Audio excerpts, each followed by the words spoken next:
This is 2019 USAMO problem number 4. The same problem also appeared as USA JMO problem number 5. Here is a view of this combo problem. Let n be a non-negative integer, and we would like to determine the number of ways that one can choose this many sets from, and these sets are S sub ij, from this main set. For integers ij, such that, well, obviously if I and j are in this range, for I we have n plus 1 choices, for j we have n plus 1 choices. That explains why we might have n plus 1 square subsets of this main set. These subsets should satisfy these two conditions. The first condition is that subset S sub ij should have I plus j elements, and the second condition is that subset S sub ij is a subset of S sub kl if the indices satisfy these inequalities. So we can start probably by just trying to figure out how the structure of these subsets work. So let's go ahead and create a 2x2, well, a matrix, a two-dimensional matrix. So suppose that these are the rows are represented by I, the columns are represented by j, rows are from 0, 1, 2, n minus 1, and n, and the columns are, and if you will, we can even yeah, at the expense of making it slightly ugly, let's put these lines, and the same for the columns. Let me go ahead and I'm not sure I will be able to fit so 0, 1, 2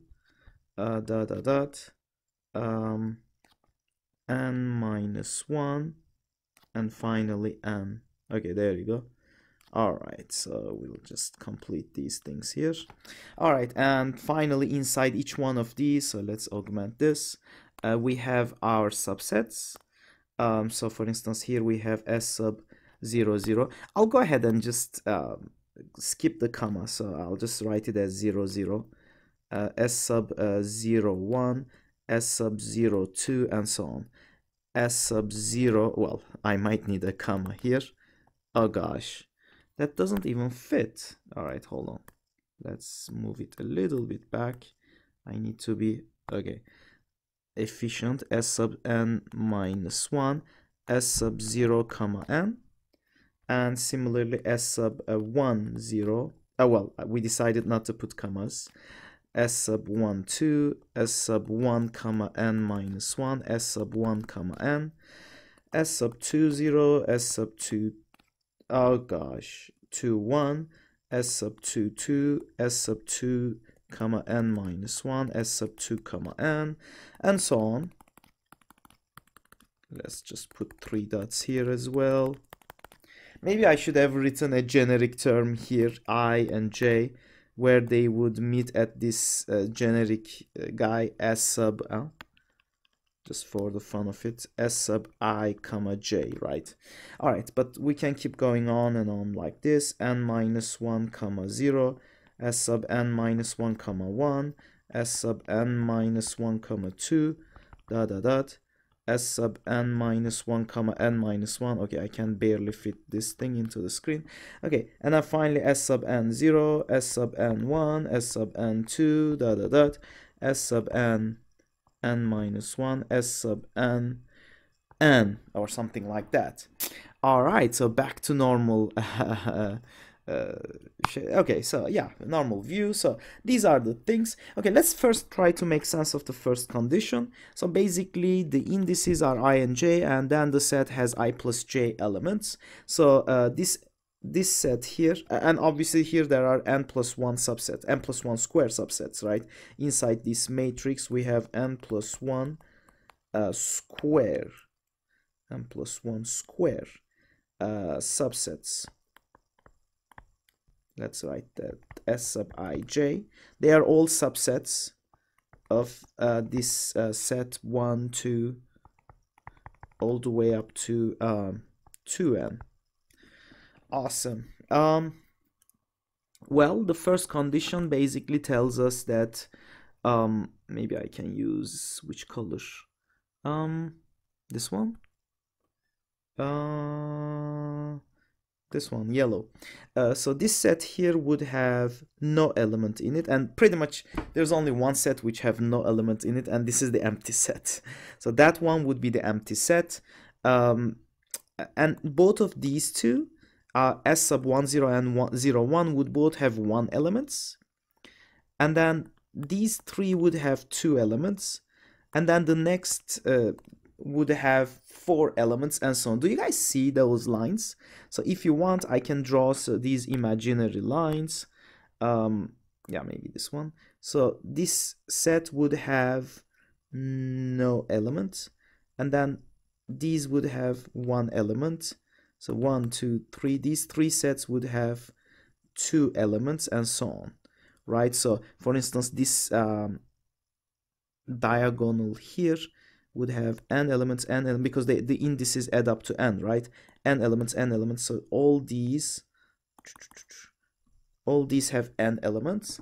So the sum here is equal to 0. The sum here is equal to 1. The sum here is equal to 2.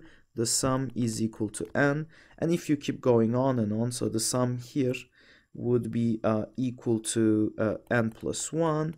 Finally, these two would have the sum would be equal to 2n minus 1, and luckily this guy 2n. All right. So these are, when I say sum, I mean the number of elements in those subsets. Good. We're done with the first condition. Now the second condition. So what's the meaning of that? So back to the normal view. So whenever you have an S sub I minus j, if the indices satisfy this, then S sub I minus j should be a subset of S sub k L. So basically, if the row appears to be below the row here, and then if so basically, if you have in our big matrix, suppose that you have S sub ij here, so ith row, jth column, and then you have another entry which is to the southwest, anywhere here, southwest, what am I saying, southeast, anywhere here. So for instance, the row would be the kth row, and the column is the lth column. Well, obviously they might as well be equal as well, right? So but so for picture's sake, S sub KL. So basically, any so once you have a set here, any set to the right and below should be so any set here contains our set S sub ij, and you can keep going, proceeding like this. So I think it's very clear, right? So anytime you have a point, then all these sets contain that set. I mean a point. When I say point, I mean a set, right? So that's good. So these are the two observations, basically. That's it. So these diagonals have equal number of elements in them. Well, 0 elements in this diagonal, which is only this one. These two have 1 elements each. So these three would have 2 elements each, and so on. Each of these have n elements. That should be easy to construct. So let's start with some small numbers. I don't know why, but the first time I started solving this problem, I started with, I thought n equals 2 was the smallest case, but probably n equals 0 is the smallest case, right? But because n is non-negative, but for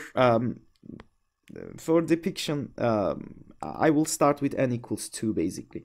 But you can, I'll play with this with n equals 2, and then I'll play with n equals 3, and then we will try to see the general rule that applies here. So in the case n equals 2, our main set is 1, 2, 3, and 2 times 2 is 4, all the way up to 4. And just to remind you, I'll just do it one time, and then from now on I won't do it again. So we have 0, 1, 2, the indices 0, 1, 2, And so this is S sub 0, 0, S sub 0, 1, S sub 0, 2, S sub 1, 0, S sub 1, 1, S sub 1, 2, S sub 2, 0, S sub 2, 1, S sub 2, 2. Okay, now let's build up our thing. Each of these sets, right? So I think you guys agree that it won't be too complicated. Don't worry about it.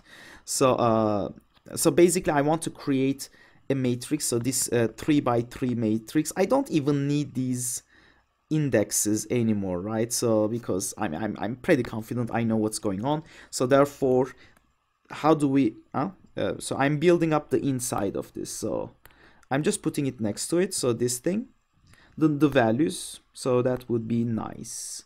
So probably green. So it's like a tic-tac-toe thing. Okay, there you go. So we know that the top left corner, okay, so this is horrible picture. Okay, so maybe something like this is better. So the top left would be empty set, and the bottom right would be 1, 2, 3, 4. So the way I will do the count, because the question is asking how many different ways we can establish these sets, these subsets here in these spots. First I will count the number of ways to fill out these guys. Okay, and like I said, so the start is empty set, the last destination is the whole set here, and how many ways can that happen? Well, at each step, so for instance here I know that I should have one element. These two have both one elements. These three have two elements. These two have three elements, right? So one element here, the size is 1, size equals 1. This one has a size equals 2, and so on, size equals 3, and this one is obviously size equals 4. I don't have to do it. So basically there will be one element here, two elements here, three elements here, right? And besides, because of this second condition that we studied earlier, this southeast business, whatever the element here, it's already here as well, and whatever do you agree? And here as well. So whatever is the second element here, it's also here as well because of that southeast business. So I claim the total number of ways to place these numbers is so without loss of generality, I can pick any of the four numbers, pretend I pick one, and so definitely one would be here and here as well. I think that's clear, right? That's southeast business. Obviously one would also be here, and there will be a second element here. One would be here, and there would be two more elements. Yeah, I agree with that. And here we would have a single element, and then so because it's on these two diagonals, have size 1, and then this one would be size 2, so two more elements. But I think it's clear that yeah. So and then here I can either pick 2, 3, or 4. Without loss of generality, I can pick 2, and then so therefore if this is a 2, then this guarantees a 2 here, and finally I can pick 3. So basically what I'm saying is so you can pick from among these four any one here, so you have 4 ways to choose that. And then once one is selected, so these are all ones, so the next number has, I can select it in 3 different ways, and then this one is fixed, and finally the next guy next to him has 2 choices, either it will be 3 or 4, so 2 choices. I think it's clear that I can the number of ways to select the subsets on this first row and last column entries here, this yellow thing, L-shaped place, is actually 4 factorial. Okay, so that's clear, I hope. Now we can go ahead and construct the rest of the table. And I don't know, at first I thought it would be slightly harder, but it turns out that the construction is extremely simple. So we just extend the same ideas. So probably the best way would be to start with this guy, which is northeast. Northeast. So what can this entry be? Well, whatever that guy is, it would be contained in this and this subset. So therefore, it has only 2 choices. This guy is either a 2 or a 3. Do you guys agree? So suppose that without loss of generality, let's say that it is a 2. But like I said, there were 2 choices. So let me put it times 2 here so that I don't forget. And then once it's a 2, then I can go to the cell below, and this guy has to be 2 because of that second condition again. And now what is the next guy next to it? So what is this guy? Well, so that guy can be either a 3 or a 4, right? So again, without loss of generality, pretend that I say 3, but because of that choice that I had, so this is a times 2 again. I had 2 choices. Now let's go to this guy. So what can this guy be? Well, it will be either a 1 or a 2, right? Because the cell next to it, next to its right, is a 1 or a 2. So therefore, I will just pick one of the 2. Suppose that I decide to go with a 2. If this is a 2, then the one underneath has to include a 2 in it. And finally, what is this? Oh, sorry, by the way, I forgot to mention that there are 2 choices here, right? It could have been a 1 or a 2. And finally, this guy, what could it be? Well, it can either be a 1 or a 3, right? Because this set would be a subset of this one. Again, I'm just making use of the second condition. The second condition is kind of the critical condition. The first condition just tells you how many elements it would have. So therefore, it will be either a 1 or a 3. I don't know, so pretend it's a 3. But there is decidedly 2 choices. 2 choices. Wow, so therefore in total 4 factorial here, and then 2 choices for each of these sub matrix or array, whatever you call it. So 2 to the 4 more times 2 to the 4. So therefore when you combine these two, the answer would be 4 factorial times 2 to the 4, and that's it. Oops, gosh. Alright, so that was easy, and this thing actually generalized pretty nicely.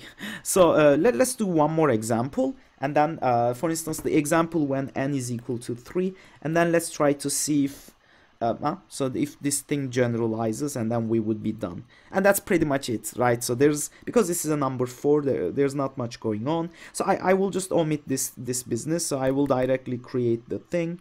So 1, 2, 3, 1, 2, 3. I would need more space on this one because the sets would be bigger. So the top left would be empty set. This one would be, because we are in the case n equals 3, I should have said that earlier.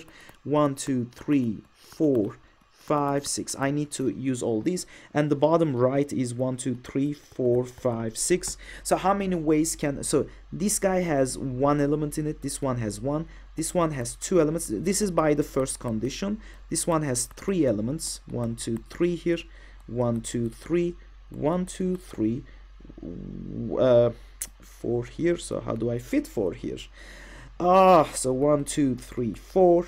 This one would have 4 as well. Maybe the same way, 1, 2, 3, 4. This one also 1, 2, 3, 4. This one has 1, 2, 3, 4, 5. This one has 5, 1, 2, 3, 4, 5. Okay, that's not the best organization. Okay, so now I know how many elements in each one. Again, we can use pretty much the same idea that we used earlier. All these top row and then the right column. So let's start with these. Well, I know that, yeah, I mean, I think it's clear, right? Because I will choose here 1 element. I don't care what it is, right? So it can be any one of these 6 elements. So for instance, you can start with any labeling. So for instance, you can say 6 here. I don't know, you can have 2 and 6. Obviously, it has to have a 6 because anything to the right and below the 6 has to include a 6. For instance, the moment I said 6 here, all of these include the 6 already. All these cells has got to have a 6 in it, so I should have said that earlier. And because I said 2 here, all of these have got to be to have a 2 here. There you go. And then I can, well, 6 choices for the first guy, and then the guy next to him, another 5 choices. And then the moment I start picking this guy, I don't know, say what, 5. So you have 4 choices, right? So to select from, so you can be either one of 1, 3, 4, 5, right? So you have 4 choices. And the moment you said 5 here, obviously this 2 has to be 5. And then you have 3 choices to pick this guy. So suppose that you decided to pick 3. You had 3 choices, obviously. This one has got to be. And finally, you have 2 choices for this one. It's either a 1 or a 4. So you have 2 choices for that one. Pretend it's a 1. Okay, so far, amazing. Next, so which one do I go with? So far we have 6 factorial in our count, like in the previous case. Now, as usual, I will start with this guy. So what could be this remaining thing here, this empty one? Well, first of all, this cell, this subset would be a subset of this guy. So because it will be a subset by the second condition again, so this number is either a 5 or a 3. So that's it. So I have 2 choices basically. Let's augment this. Okay, so there you go. So basically we have 2 choices times 2, and so suppose that I decide to go with, I don't know, say 5 for instance. The moment you say 5 to that, so all these are 5s included. And then I can start thinking about this guy. 6, 2, 5 would be a subset. So there's a 3, an additional 3 and 1 here. So I can pick any one of the 2. So suppose that I go with the 1. I had 2 choices obviously. Do you guys agree? 2 choices. And the moment I said 1 there, that guy has also a 1 in it. And finally there's a 1 blank here. The procedure is extremely simple. Now the hard part is how do you explain this in words, right? So my job is easy, your job is hard. So here the 6, 2, 5, 1 is a subset. So 6, 2, 5, 1. So I have to choose either 3 or 4. So 2 choices again. So basically 3 or 4. Suppose that I decided to go with a 3 here. Doesn't matter. Okay, now I go to the next column, if you will. So what this be? Well, it has to be a subset. This subset is a subset of this guy as well. So this thing is either a 2 or a 5. Again, 2 choices. That's all that matters. So regardless of what you pick here, the one underneath is also 2 choices. For instance, if you decided to pick 2 here, these 2 will have 2. So therefore, what is this? It's either a 5 or a 1. Again, 2 choices, right? So you have 2 choices. It's either a 5 or a 1. Without loss of generality, suppose that it is a 5. And so this one has got to have a 5. Finally, this one is either a 1 or a 3. Without loss of generality, pretend it is a 3. Okay. And again, this is so this gives you 2 choices. And lastly, the first column. So it's either a 6 or a 2. Pretend it is a 2. And this one is either well, the moment that's a 2, so you have oh well. And again, obviously 2 choices here, so 2 choices here. And then this guy, it's either a 6 or a 5. So pretend that it is a 5. Again, 2 choices times 2. And because that one is a 5, oh gosh, I will be color fed. Okay. So 2 times 2 choices for this one. It's either a 3 or a 6. And I don't know, maybe a 6. Alright, that's it. Hey, that's easy now. So we got the same result basically. So each of the 3 by 3, so the whole thing was 4 by 4, but the 3 by 3 sub array has 2 choices for each one. So that's 2 to the power 9. Do you guys agree? And that's it. So you can easily generalize this argument. So whenever you have a 1, 2, 2n elements, so it will create for you an m plus 1 by m plus 1 array, and the top row and the right column would be chosen first, and that would have 2n factorial ways to choose the so you have an n plus 1 by n plus 1 matrix, and you select so this one is to select numbers or sets, I should say, subsets on top row and right column, and then times for the n by n sub matrix, uh, sub-array, maybe sub-array, or I think I used the word matrix, so sub-matrix on the what, lower left corner. We would have two choices for each of these entries, so 2 to the power n square, and that's it. That's the general answer. Yeah, so if you want, you can come up with an inductive type of argument, if you will, or I think this is a perfect bijection, right? It works nicely. In fact, okay, so if you want a bijection, I can show you an amazing and awesome bijection, and let me show it on the first example to blow your mind. Well, that's a bold statement. Well, it's not my argument. I just found it on AOPS, so as usual, that's an amazing resource, the AOPS discussion forum. I'll use these colors, or maybe these ones. Maybe no, these are bright. So, okay, so look what I will do. Red is a terrible color. Maybe orange. Okay, good. So what I will do is the following. So notice that there is no elements in this corner. Let's analyze the first example. So that's why I did it orange color. And then, actually, okay, hold on. I'll do better than that. Okay, so when do we introduce new elements? Here we had only the empty set. So I'm going to investigate the yellow thing, the L-shaped thing. And then we introduce a 1 here. So that's when I will draw this new color, red color. And then we introduce the number 2. That's when I will draw the maybe light blue. And then I will finally introduce the number 3, which will give us the dark blue. Oh, pink. How nice. Pink. And now check this out. This is an amazing thing. So let's start with the orange thing. So where's my orange? Okay, there you go. So the orange will just like this. There's pretty much nothing there. So it just covers the empty set. So basically I will start with these colored lines and I will go either down or to the left, two choices. For instance, starting with 1, when I introduced this 1 here, No. Oh, shoot. No. Okay, I messed up. Sorry. That's not what I meant. Hold on. What I meant was, okay, so the orange represents the number 1. So when you introduce the first number, okay, got it. Okay, so therefore, my orange will just go down because I introduced the 1 here, but there's no 1 here on the other side. So this is my straight line. Do you see it's going down? Okay, now let's go to the red. The red represents the 2. 2 was introduced here, but then it was introduced here as well. Do you guys see that? So therefore, I will go the 2 like this. And wait, it was introduced here as well. So there you go. Anything to the below or to the right of that red line has a 2 in it. Do you guys agree?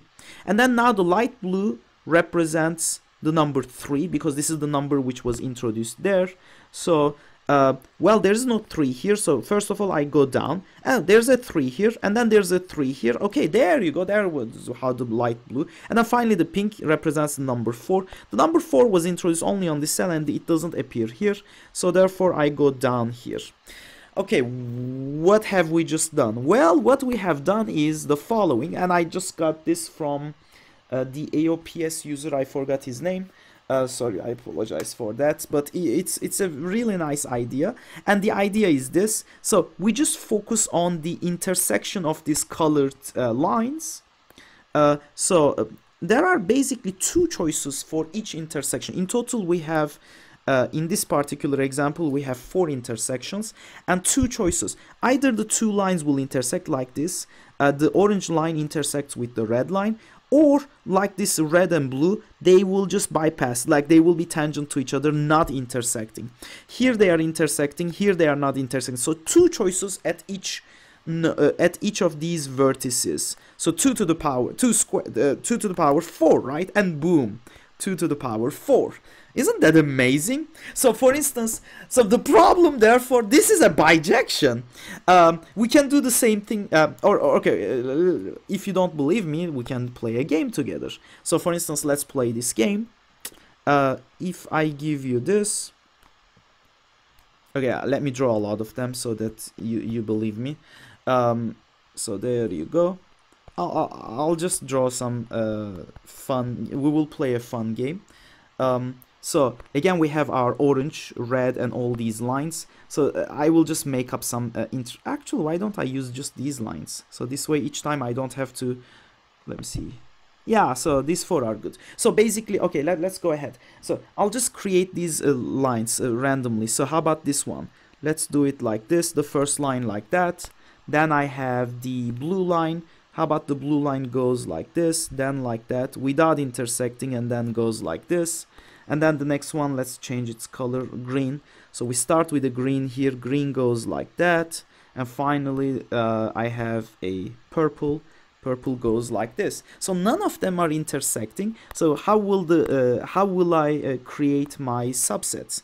Easy peasy. So empty set here, 1, 2, 3, 4. So without loss of generality, let's assume that this is a 1, this is a 1, 2, this is a 1, 2, 3. So because the yellow line is the way it is, the yellow line is associated with the 1, it tells us that anything below and to the right of this has a 1 in it. Nice. And the blue line represents the number 2. Anything to the below or to the right has a 2 in it. Nice. And then the green represents the 3. Done.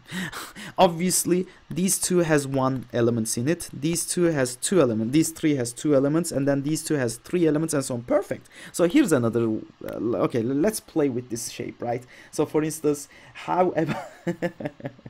So do you guys agree like what I'm doing? So I can just. There are 2 choices. Like for instance, I can go like this maybe. And then I can do the blue like the following. I don't know. So like that. And then I can do the green like that maybe. And finally I can hold on. And then finally the purple one. There you go. And now I can quickly label these. So empty set here. 1, 2, 3, 4 here without loss of generality. Pretend these are 1, 2, 3. Okay, well, that's it. So yellow represents the 1. So these all have 1s in them. Blue represents 2. So 2 here, 2 here, 2 here. Anything to the right and below the blue line has a 2. The green represents the 3. So no more 3 there. And then the purple represents a 4. Done. So we can keep playing this game. And so as a homework for you, why don't you guys play with this one? For instance, pretend the yellow is like that, and then the blue is probably like that, and then the green is like that, and then the purple is like that. How about this one? Or okay, I can't resist, I will just show it. Empty set, 1, 2, 3, 4. Without loss of generality, 1, 1, 2, 1, 2, 3. So yellow shows the 1, done. Blue shows the 2, done. Green shows the 3. So all of these have 3s in them. And then finally the purple shows the 4. Done. We just created the construction basically. But the main, okay, so you can create your own here. I don't want to bother. So but the main idea is, I think now you agree that there is a bijection. Hopefully you are convinced that there exists a bijection between the way we create these lines and the way we can assign subsets which satisfy the restrictions of our problem. But like I said, in each intersection, and we have n squares intersection, there are 2 choices, and that can explain obviously the 2 to the power n squared term. Do you guys agree? And we had 2n factorial ways to arrange the this first row and last column. So as a result, the product will give us the number of ways to choose to select these subsets which satisfy these 2 conditions. And we are done with this problem. My apologies for this long video.